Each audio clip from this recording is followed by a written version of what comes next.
Salut tout le monde, j'espère que tout le monde va bien. Aujourd'hui, toute nouvelle vidéo sur Megan 2.0 qui est sortie ce mercredi 25 juin 2025 et moi je l'ai vu aujourd'hui, ce jeudi 10 juillet 2025, donc quasiment 2 semaines après sa sortie nationale, excusez-moi. Je l'ai vu aujourd'hui pour la séance de 14h, parti pour le synopsis de Megan 2.0. Je tiens à dire que j'ai vu le premier opus qui est réalisé par le même réalisateur. Megan 2.0 est un film des États-Unis qui est un thriller épouvant d'horreur de Gerard Johnston avec Alison Williams, Violette McGowan, Brian Jordan Alvarez. Et ça dure 2 heures, un peu plus longtemps que le premier, il me semble. 2 ans après la destruction de Megan, Leah, devenue incontrôlable, sa créatrice Gemma milite pour un strict encadrement des intelligences artificielles, tandis que sa nièce Caddy, 14 ans, entre en pleine rébellion. Pendant ce temps, la technologie de Megan a été volée et transférée en une arme militaire, Amelia. Mais cette machine à tuer commence à remettre en question les ordres humains. Face à la menace, Gemma n'a d'autre choix que de réactiver Megan, désormais plus rapide, puissante et létale que jamais, pour affronter un adversaire à sa hauteur. Je vais vous dire, le plus habituel, j'ai passé plutôt un bon moment devant le film. Franchement, j'ai plutôt bien aimé le film Megan 2.0. J'ai trouvé que Megan 2.0, bah franchement ça reste plutôt un bon film. Donc ça se vaut épouvant, thriller. euh, mais moi je dirais plus que c'est...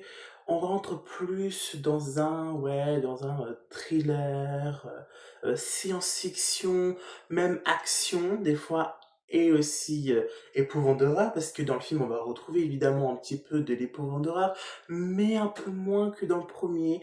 Voilà, là, on va plus se centrer sur du thriller, sur de la science-fiction et un petit peu de l'action. C'est un peu ce que j'ai ressenti. En plus, à la deuxième partie un peu du film, on part un petit peu dans, bah oui, voilà, comme je vous ai dit, dans le thriller, dans l'action.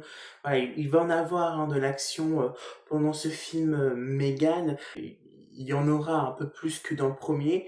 Bah, c'est vrai qu'ils ont mis un tout petit peu le niveau un petit peu au-dessus pour ce Megan 2.0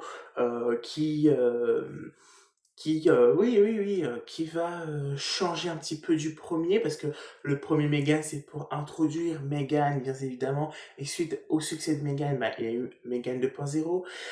Donc, voilà, là, on a inventé Amelia, donc une identité volée, voilà, qui utilisée pour une arme. Pour un épouvant d'horreur, est-ce que ça fait flipper ou pas?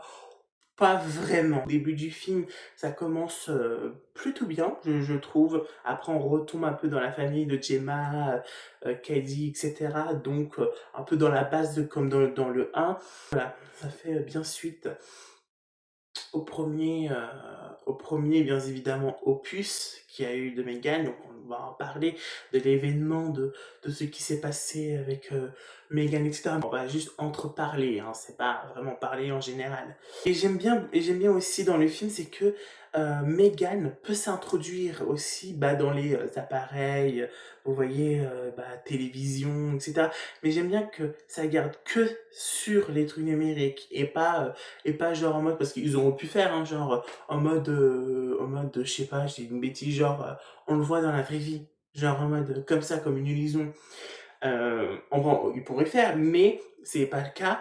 Mais c'est bien d'avoir eu l'idée de Megan peut interagir grâce au truc numérique qui est dans la maison, etc.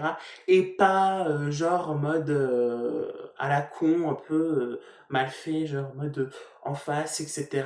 Sans rien, etc. Donc là-dessus, ils ont bien joué. Alors, acteur, actrice, ils jouaient bien leur rôle. Bah, franchement, oui, ils jouent plutôt bien leur rôle. Megan, bah, franchement, fait toujours bah, bien son taf de Megan, voilà. Par contre, Amelia, j'y crois moyen que ça soit un robot. Voilà, ça se voit un peu. Bon, ça se voit qu'ils n'ont pas travaillé. Enfin, ils n'ont pas assez travaillé Amelia pour que ça se transforme un peu comme un vrai robot, etc. Un peu au début, oui, mais au fur et à mesure du film, ça se voit que c'est carrément une actrice. Donc ils ont pas assez fait de maquillage pour que ça soit vraiment un robot, genre une IA, quoi. Après, bon, on peut se dire, oui, bon, l'IA peut aussi prendre une apparence aussi réelle qu'un humain, donc voilà, pas la peine qu'il ressemble à une Meghan ou quoi. Donc oui, ok. En termes de plans, de décors ou de scènes qui me sautent aux yeux, bon, je pense à une scène en particulier où franchement, ils ont fait un plan, genre, que j'ai trouvé qui était plutôt sympa, franchement, qui visait bien. Donc, est-ce que je vous conseillerais Meghan 2.0? Pour ceux qui ont vu le premier, oui. Même ceux qui n'ont pas vraiment vu le premier, ils peuvent se tenter.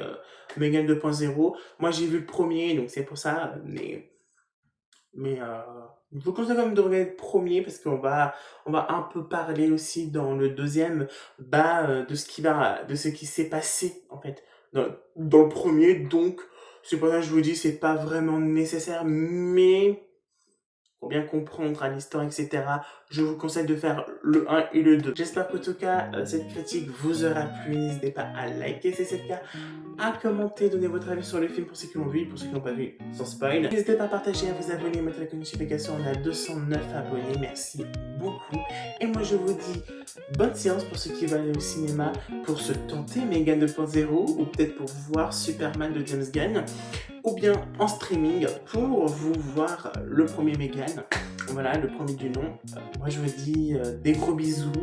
À la prochaine pour d'autres nouvelles vidéos ou d'autres nouvelles critiques. Voilà, ting ting.